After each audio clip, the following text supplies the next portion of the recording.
Ninth class की physics के previous video में हम लोगों ने देखा वर्क की डेफिनेशन के बारे में।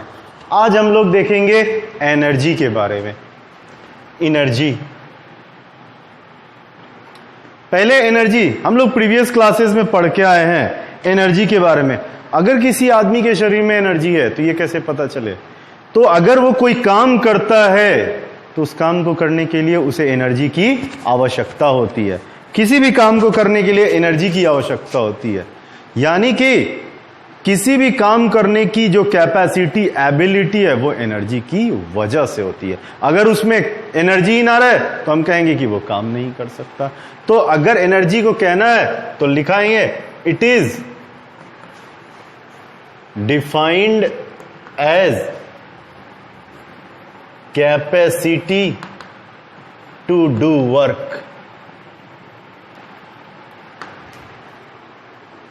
ठीक है, तो किसी भी वर्क को करने के लिए जो कैपेसिटी है वो हमें एनर्जी कहलाती है। तो इफ वर्क इज डन, अगर कोई काम हुआ है तो there must be involvement of energy. There must be involvement of energy. यहां जरूर ही एनर्जी का इन्वॉल्वमेंट हुआ है। तो एनर्जी क्या है भाई? तो एनर्जी जो वर्क में लग जाए, वर्क जो एनर्जी में लग जाए, यानी लगभग दोनों एक ही चीज। तो अगर यूनिट की बात होगी तो यूनिट की अगर बात हो जाए तो एनर्जी की भी यूनिट वही होती है, जूल। एनर्जी की भी यूनिट जूल ही होएगी। एनर्जी की भी यूनिट जूल ही होती है, जो कि एक एसआई यूनिट है, जो एसआई यूनिट है। अब एनर्जी जो हमें नाइन्थ क्लास में पढ़ना है वो that is mechanical energy. Energy जो रेस्ट एंड मोशन से इन्वॉल्व है मैकेनिकल एनर्जी कहलाती है। मैकेनिकल एनर्जी क्या है? It is related with rest और मोशन ऑफ ऑब्जेक्ट। किसी भी ऑब्जेक्ट के रेस्ट या पोजीशन और या मोशन के साथ जो एनर्जी इन्वॉल्व है मैकेनिकल एनर्जी होती है। और मैकेनिकल एनर्जी क्या है? It is of two type. ये दो प्रकार की होती है। First, kinetic energy.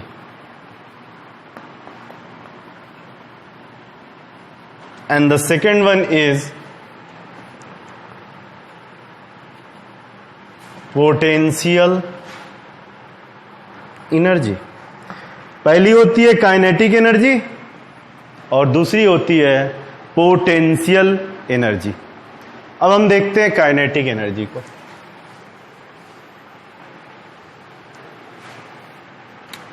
Kinetic energy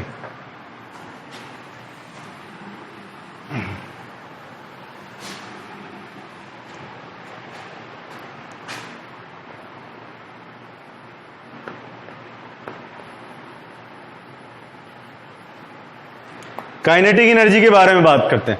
kinetic energy क्या है?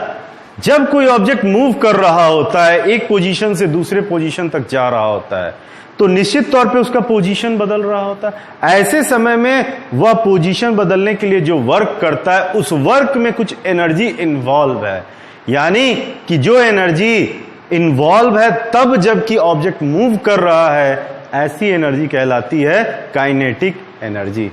तो लिखेंगे एनर्जी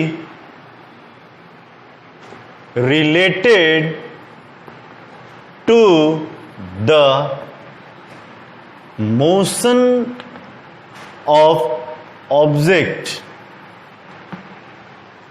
और या कह सकते हैं energy involve with the object with the object when it is in motion,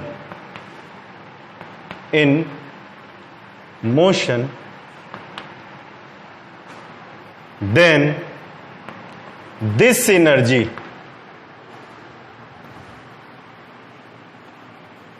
is called kinetic energy. इस एनर्जी को काइनेटिक एनर्जी कहा जाता है। Then this energy is known as kinetic energy. Suppose there is object M, A, mass जो है इसका m है। If it is moving and ये ए यहां पहुंच गया, ये डिस्टेंस जो है इसको ने ट्रेवल करी है, डिस्टेंस सपोज करो s डिस्टेंस ट्रेवल की, इसकी इनिशियल वेलोसिटी u थी, फाइनल वेलोसिटी v हो गई।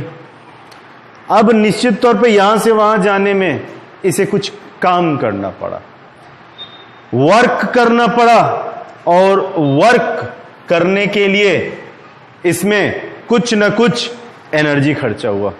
सपोज इस पर F फोर्स लगाया गया, F फोर्स लगाया गया जिसका मास m था, तो इसने कुछ वर्क किया S तक जाकर के और वो वहां तक पहुंच गया। तो जो वर्क किया है वह work is due to its energy with the motion known as kinetic energy. तो अगर हम यहां वर्क निकालें, वर्क इज इक्वल टू क्या होगा, फोर्स डिस्प्लेसमेंट। फोर्स है F, डिस्प्लेसमेंट इज S।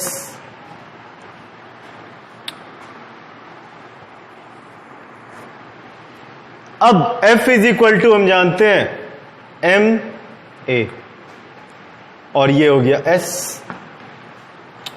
हम लॉ ऑफ मोशन में पढ़े हैं v square is equal to u square minus 2as। तो v square minus you square, अगर ये मैं ये करूं कि 2a you square plus 2as, तो v square minus you square is equal to 2as। So s is equal to हो जाएगा v square minus you square by 2a। Just हमें ये वैल्यू यहां पुट कर देनी है, s की वैल्यू। तो m a into v square minus you square by 2a, a cancel with this a and ये हो गया half m v square minus you square.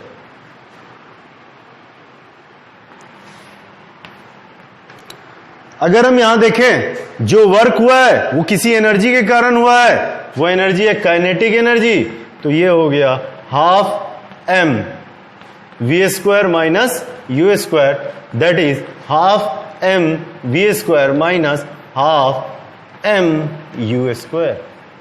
तो काइनेटिक एनर्जी अगर ये फाइनल, तो k इज इक्वल टू हो गया half m v square minus half m u square.